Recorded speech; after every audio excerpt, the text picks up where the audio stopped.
Hello friends, welcome to my YouTube channel academic future. और दोस्तों, आज हम भारतीय संविधान में जो हमारे भारतीय संविधान के स्रोत हैं, यानी हमारे भारतीय संविधान को बनाने में किन किन देशों से क्या क्या लिया गया है उसको डिस्कस करेंगे, जिससे कि हमारे सभी प्रतियोगी परीक्षाओं में बहुत से क्वेश्चंस पूछे जाते हैं। तो आज हम उनको सीखेंगे। तो देखिए, सबसे ज्यादा इम्पोर्टेंट है हमारा भारत शासन अधिनियम 1935,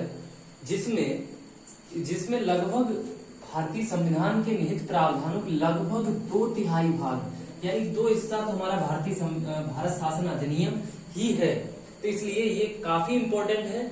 उसके बाद हम इसमें याद करेंगे कि इसमें क्या क्या है। इसमें आपकी संघात्मक व्यवस्था है, आई मीन जो भारत है वो राज्यों का संघ होगा, तो संघात्मक व्यवस्था, आपात उपबंध पता है आपको, न्यायपालिका की शक्ति, राज्यपाल के पदाधिकार, प्रांतों में शक्ति विभाजन, यूपीएससी लोक सेवा आयोग, यानी आप जानते हैं लोक सेवा आयोग किसके अंतर्गत आता है, भारत शासन अधिनियम के अंतर्गत आता है।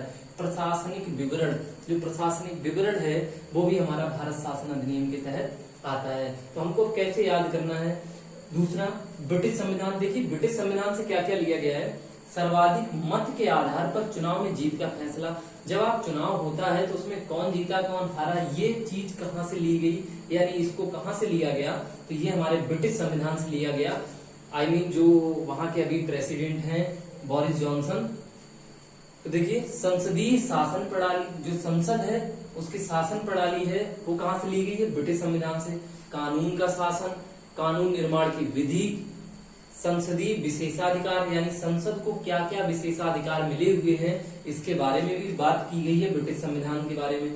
एकल नागरिकता, कि ऐसा नहीं है पता लगे आप उत्तर प्रदेश के रहने वाले हैं और आपके पास उत्तर प्रदेश की अलग नागरिकता है और भारत की अलग नागरिकता है, तो ऐसा नहीं है। हमारे भारतीय संविधान में एकल नागरिकता है कि अगर आप उत्तर प्रदेश के रहने वाले हैं तो आप भारत के भी रहने वाले हैं। तो ये एकल नागरिकता का प्रावधान जो है हमारे ब्रिटिश संविधान से लिया गया है।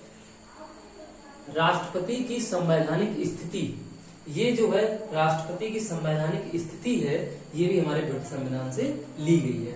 उसके बाद अमेरिका के बारे में बात करते हैं। तो अमेरिका के पता है हमको मौलिक अधिकार हमको आर्टिकल नंबर 12 से लेके 35 तक हम पढ़ते हैं मौलिक अधिकार, जो कि संविधान के भाग 3 में आते हैं, जो कि हम आगे पढ़ेंगे, उन्हें डिस्कस करेंगे, समझेंगे कि मौलिक अधिकार को। तो मौलिक अधिकार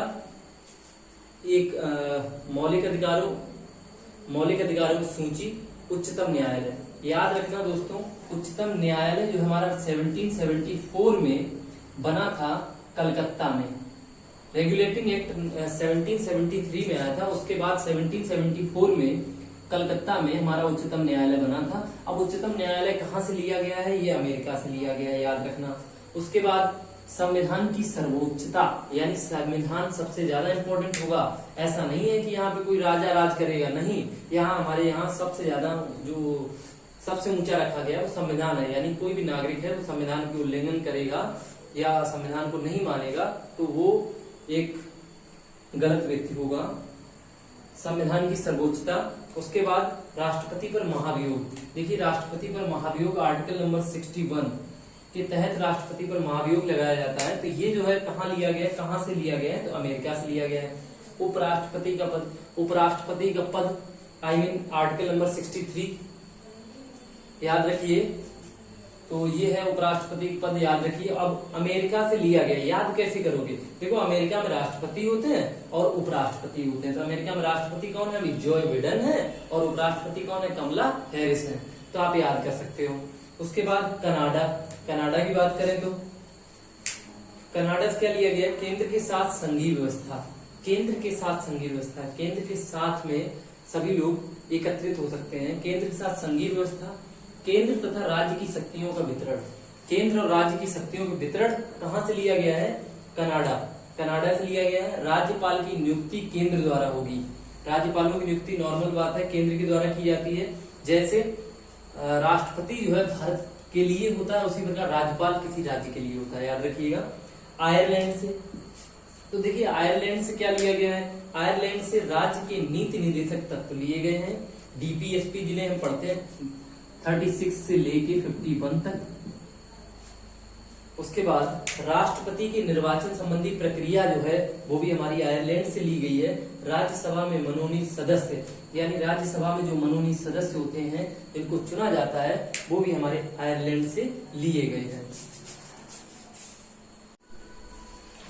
फ्रेंड्स, तो फ्रांस के संविधान से गणतंत्रात्मक प्रस्तावना में स्वतंत्रता, प्रस्तावना में लिखा हुआ है हम भारत के लोग, प्रस्तावना में है उद्देशिका बोलते हैं जिसको, हम भारत के लोग इसका मीन है, याद रखिएगा।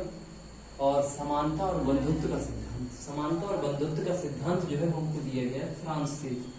तो जापान से देखिए विधि द्वारा स्थापित प्रक्रिया, विधि यानी कानून द्वारा जो भी प्रक्रिया है उसको स्थापित किया गया है, तो वो जापान से, याद रखिएगा। सोवियत संघ रूस से, यानी रूस से क्या लिया गया, मूल कर्तव्य, जो कि हमारे 51 का में जोड़ा गया है।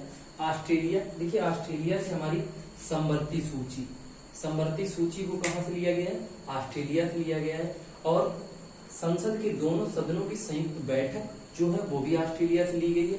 केंद्र राज्य संबंध वो भी हमारे कहां से लिए गए हैं, ऑस्ट्रेलिया से लिए गए हैं। उसके बाद आपने एक क्वेश्चन अभी पढ़ा था कि केंद्र तथा राज्य के मध्य शक्तियों का वितरण, केंद्र तथा राज्य के मध्य शक्तियों का वितरण अगर पूछा जाता है आपसे, तब आप जवाब देंगे कनाडा,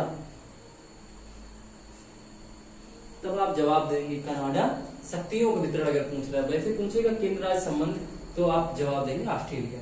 उसके बाद दक्षिण अफ्रीका से आपको पता ही होगा, संविधान संशोधन की प्रक्रिया आर्टिकल नंबर 368। और उसके बाद राज्यसभा के सदस्यों का निर्वाचन किया वो हमारा दक्षिण अफ्रीका से लिया गया। जर्मनी के बारे में बता दें तो आपातकाल के समय मूल अधिकारों का स्थगन, यानी जब आपातकाल लगा हुआ होता है तो हमारे जो मूल अधिकार हैं वो छीन लिए जाते हैं, एक तरीके से उनको स्थगित कर दिया जाता है। तो आई होप आपको ये चीजें समझ में आई होंगी। इनको एक बार रिवीजन मारिएगा, एक बार फिर से पढ़िएगा, जिससे आपको ये धीरे धीरे याद हो जाएंगे। उसके बाद क्वेश्चंस लगाया कीजिएगा, फिर ये देखिए कि हम कितना अपने आप को सही पाते हैं। तो चलिए, thank you, bye bye. Video अच्छा लगा हो तो लाइक कर देना।